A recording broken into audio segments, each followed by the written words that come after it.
बाबू, SSI की बात कर रहा था मैं।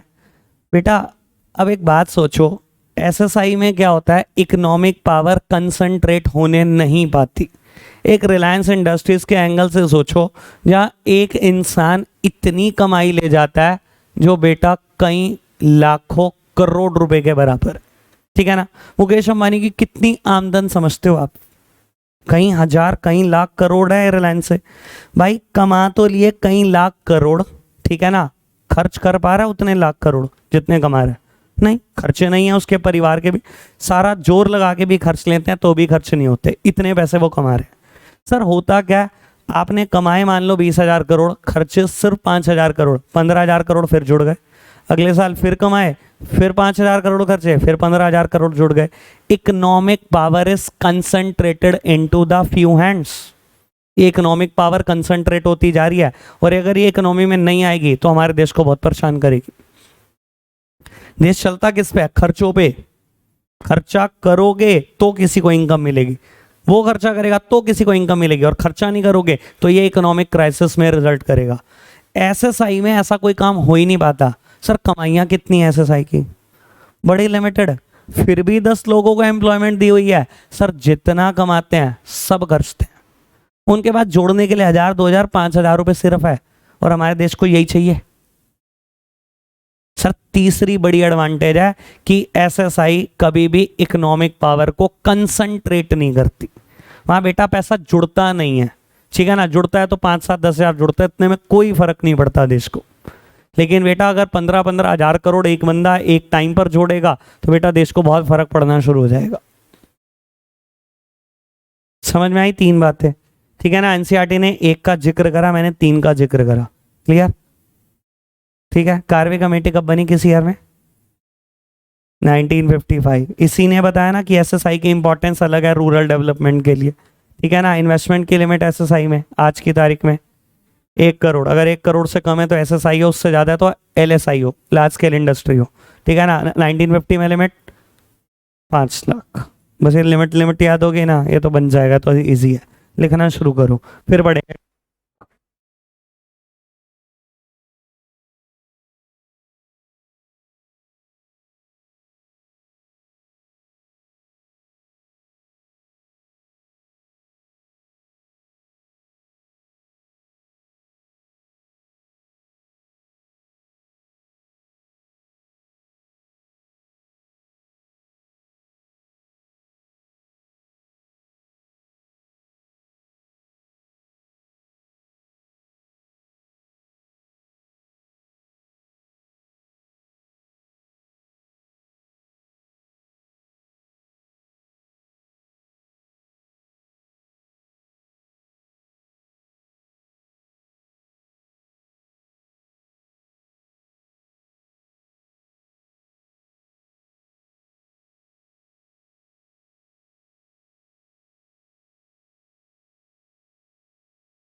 इक्विटी ओरिएंटेड का मतलब क्या है?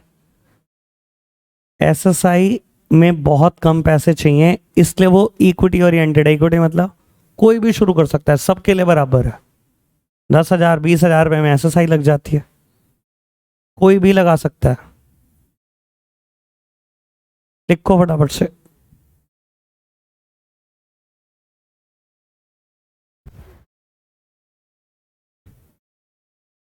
बाबू कोई दिक्कत तो नहीं?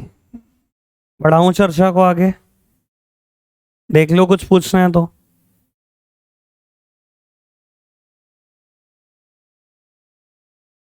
सर अब एक बात ये सुन लेना, अगर ये ढंग से नहीं बढ़ा तो अगला चैप्टर खराब है, क्योंकि जो समस्या है वही अगले चैप्टर में दूर हुई भी है। समस्या नहीं बढ़ोगे तो अगला चैप्टर भी खत्म है। नहीं आज ही होगा, इतनी भी रोज की नहीं छुट्टियां मेरे पास, तक साल नहीं लगी हुई। मैंने कहा था मैं 1.5 घंटा वीएसटी बढ़ाऊंगा तो आधा घंटा बढ़ा दूंगा, तुमने बढ़ाने थी 1.5 घंटे। चलो पढ़ना शुरू करना है। बिल्कुल चुप रहना सर, अगर ये नहीं समझ में आया तो आगे भी कुछ नहीं आएगा।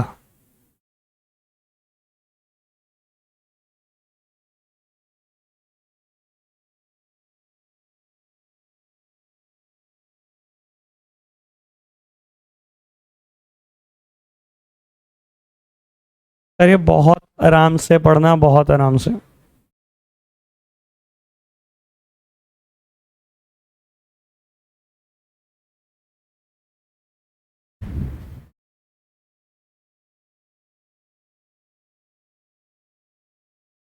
थोड़ा ऊपर कर देता हूँ,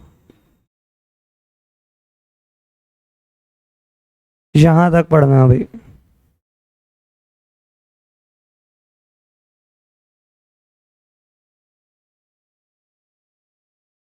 शिवांग क्या कर रहे हैं भाई?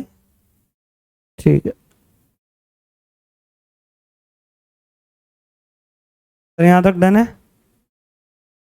यहां तक हो गया शिवांश?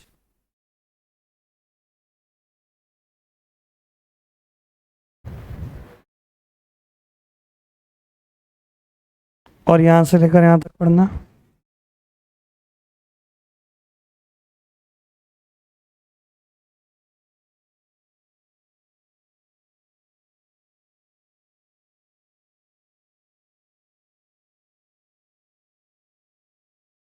यहां तक पढ़ लिया? सर मैं ना इसको अलग अलग समझा नहीं सकता, इस वजह से मेरी मजबूरी है, बस एक ये लास्ट पैराग्राफ और पढ़ दो फिर इकट्ठा समझा दूं।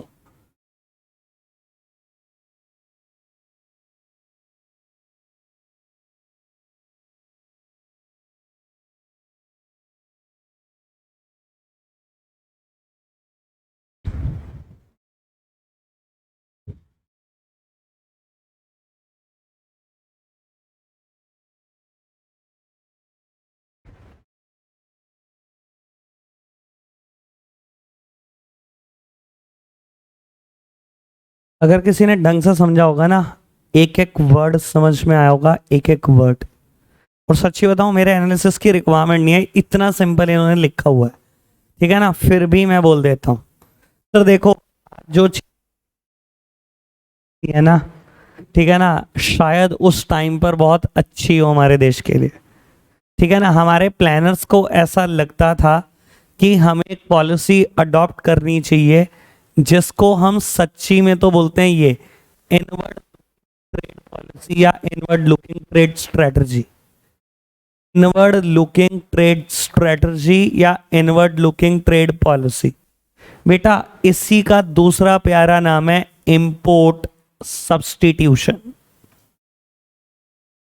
इंपोर्ट को सब्सटीट्यूट कर, यानी कि वो चीजें जो इंडिया अर्लियर इंपोर्ट किया करता था फ्रॉम ब्रिटेन, उसको इन हाउस प्रोड्यूस करना, इंडिया में ही प्रोड्यूस करना। ढंग से पढ़े आपने तीनों पैराग्राफ। तीसरे पैराग्राफ में एक चर्चा आई हुई है कि ऐसा क्यों सोचा हमारे प्लानर्स ने, क्योंकि बेटा उनको डर सता रहा था कि अगर हम देखो, हम पहले क्या करते थे, आपको भी याद है चैप्टर नंबर 1 में भी पढ़ा है, हम जो चीजें इंपोर्ट करते थे उसमें क्या क्या आता था? मेनली फिनिश गुड्स आते थे, यार बोलो थोड़ा सा तो। फिनिश गुड्स आते थे सारे सर, कैपिटल गुड्स आते थे सर। अरे यार क्या बात कर रहा है, अगर नहीं आते थे तो आज नोट्स पढ़ ले,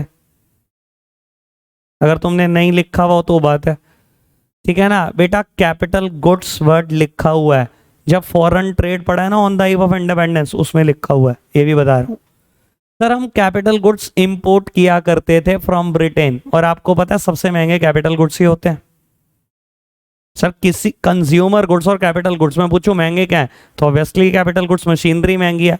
कंज्यूमर गुड्स तो 1 रुपए से शुरू हो जाते हैं बेटा, 1 रुपए का भी शैम्पू का पाउच आता है, 1 रुपए का भी सॉस का पाउच आता है। कंज्यूमर गुड्स तो बेटा 1 रुपए से लेकर 200, 300, 400, 500 सर, कहीं 50 करोड़ का तो नहीं होगा ना consumer goods sir, capital goods तो होते हैं ना। अब बेटा प्लानर्स को हमारे ये डर सता रहा था कि अगर हम इतनी कैपिटल गुड्स इंपोर्ट करते चले जाएंगे तो हमारे तो फॉरेक्स रिजर्व आप जीरो ही कर दोगे, इंडिया के पास तो कोई फॉरेन एक्सचेंज रिजर्व ही नहीं बचेगा। तो उन्होंने कहा हम एक पॉलिसी ला रहे हैं, यही सबको फॉलो करनी है। पॉलिसी का नाम दिया inward looking trade policy. Inward looking, देश के अंदर ही झांको बस, बाहर तो देखना भी नहीं है आपने। Inward looking trade policy simply means import substitution. जो चीजें आप इंपोर्ट करते थे वो बंद कर दो, उनको हम इन हाउस प्रोड्यूस करेंगे और देश में बनी हुई चीजें ही खरीदेंगे, ठीक है ना जी। और कैसे उन्होंने, देखो डायरेक्टली तो बोल ही दिया, पर लोग रुकते थोड़ी हैं बेटा। लोगों को रोकने के लिए 2 हथकंडे भी अपनाए, पढ़ लिया होगा, मैंने 11th क्लास में भी पढ़ाया हुआ है बेटा। उनके नाम है कोटा एंड टैरिफ्स, लिखा हुआ था, अगर आपको थोड़ा सा भी ध्यान से पढ़ा दो, ठीक है ना। टैरिफ मतलब टैक्स रेट, ठीक है ना। और ये टैक्स रेट क्या था, बेसिकली तो इंपोर्ट ड्यूटी थी, ठीक है ना जी। सर देखो बाबू, यूएसए से कोई प्रोडक्ट इंडिया आना है, यूएसए ने उस प्रोडक्ट को प्रोड्यूस किया है, लेट्स सपोज बोलते हैं 45 रुपीज पर यूनिट, ठीक है। 1 यूनिट 45 रुपए की उन्होंने प्रोड्यूस करी। इंडिया की चीज को प्रोड्यूस किया 70 रुपीज पर यूनिट। प्रिंसिपल है, जो सस्ता बनाएगा वो सस्ता बेचेगा। ट्रेड का प्रिंसिपल तो ये है, जो सस्ता बनाए वो सस्ता बेचे। पर भाई देश सुना कहाँ करते थे, ठीक है ना। इंडिया को अपने देश की टेंशन सता रही थी, तो अपने देश वालों को बचा कैसे रहते, देखो इन्होंने बोला ये जब इंपोर्ट होगा 45 का तो यहां से चला, 5 रुपए किराया भाड़ा, 50 का बोचा। इस चीज के ऊपर इंडिया में टैक्स होता था 20%, 20% टैक्स लगा दोगे 50 के ऊपर, पड़ गया 60 का। इंडिया का बिकेगा 60 का, कोई खरीदे 70 रुपए पर यूनिट का सामान इंडिया की। तो इन्होंने ना, हम अपने देश की डोमेस्टिक इंडस्ट्रीज को प्रोटेक्शन देंगे, हम अपनी डोमेस्टिक इंडस्ट्रीज को बचाएंगे, ये 2 हथकंडों का इस्तेमाल करेंगे। एक हमारी पॉलिसी रहेगी कोटा, हमारी पॉलिसी रहेगी टैरिफ। और ये इन्होंने क्यों लगाया, क्योंकि 3rd पैराग्राफ में, क्योंकि आप डेवलप्ड कंट्रीज हो, हम डेवलपिंग कंट्री हैं, और अभी अभी इंडिपेंडेंस मिली है 200 साल के बाद, तो हम आपका कंपटीशन अभी झेल नहीं सकते। Over a period of time जब इंडियंस हो जाएंगे, हमारी इंडस्ट्री इतनी तरक्की कर लेंगी कि कंपटीशन झेल लेंगी, फिर हम ये दोनों चीज़ें हटा भी देंगे, लेकिन अभी लगा रहे हम, ठीक है ना जी। तो इन्होंने क्या किया, टैक्स रेट इम्प्लाई करने शुरू करे जो बहुत यूजुअल टैक्स रेट से बहुत ज़्यादा थे। अब टैक्स रेट था कितना, 20%, टैक्स रेट उठा के कर दिया इसके ऊपर 50%। 45 भाड़ा 50% टैक्स कितने का होगा, 75। अब किसका बिकेगा, बस वो यही चाहते थे, हम अपनी डोमेस्टिक इंडस्ट्रीज को बचाएं, कोई भी फॉरेनर इंडिया में आके सामान ना बेच पाए, कुछ भी करें हम उसके लिए, अपनी डोमेस्टिक इंडस्ट्रीज को बचाना है हमने। समझ में कैसे टैक्स लगा के बचाया जाता था, जो नॉर्मल यूजुअल टैक्स रेट होते थे उनको चेंज किया जाता था, बहुत ज़्यादा टैक्स रेट आपके ऊपर लगा दिए जाते थे, बस आपका प्रोडक्ट इंडियन प्रोडक्ट से महंगा करना है, कुछ भी करो, कितना भी टैक्स लगाना पड़े, हमारा बिकना चाहिए। समझ आई बात। और दूसरा तरीका था बेटा कोटा। कोटा मतलब सिंपल भाषा में क्वांटिटेटिव रेस्ट्रिक्शन। देखो अब मान लो बोलता हूँ सरकार ने कहा ठीक है इस पर टैरिफ नहीं लगाएंगे हम, टैरिफ वही रहने दो, कितना 20%। 45 का चला, 5 किराया भाड़ा 50, 20% टैक्स 10 रुपए का 60, किसका बिकेगा? इनका बिकेगा। लेकिन सरकार ने इस पे कोटा लगा दिया कि ये जो प्रोडक्ट है ये इंडिया में 1 लाख यूनिट से ज्यादा इंपोर्ट नहीं हो सकता। तो ठीक है 1 लाख तो ये कर लो 60 के हिसाब से, ठीक है ये बिक गया 1 लाख, इसके बाद ये इंपोर्ट होगा नहीं, उसके बाद किसका बिकेगा? उसका बिकेगा। यानी कि कुछ कुल मिला के क्या करना है, अपने देश की इंडस्ट्री को बचाना है, क्योंकि वो कंपटीशन अभी झेल नहीं पाएंगी बेटा, ठीक है ना। वो डेवलप्ड कंट्रीज का कंपटीशन नहीं झेल सकती, क्यों बेटा डेवलप हुए भी जिनको 10-10 15-15 साल हुए हैं, और हमें तो अभी इंडिपेंडेंस भी 7 साल पहले ही मिली है। ये कहानी सारी 1955 की तो है, 1956 की समझ लो जब आईपीआर आया, तब की कहानी है ये सारी। क्लियर है बात? तो कैसे बचा रहे थे? एक कोटा, दूसरा tariff. Tariff means tax rate, quota means quantitative restrictions. Clear बात? चलो बस। वैसे इसके अपने नुकसान अपने फायदे हैं, मेरे कोर्स में दोनों हैं कि इस पॉलिसी के बहुत नुकसान भी हैं सर। देखो मैं एक बड़ी सिंपल बात बोलता हूं, जब कि कोई चीज कंपटीशन नहीं झेलती ना, तो भाई फिर कूड़ा ही खाने को मिलता है, ठीक है ना, और हमेशा महंगा मिलता है। कंपटीशन नहीं होगा तो महंगा ही मिलेगा, ठीक है ना। खैर कल करूंगा डिस्कशन, आज के लिए इतना ही रखते हैं, बाय बाय।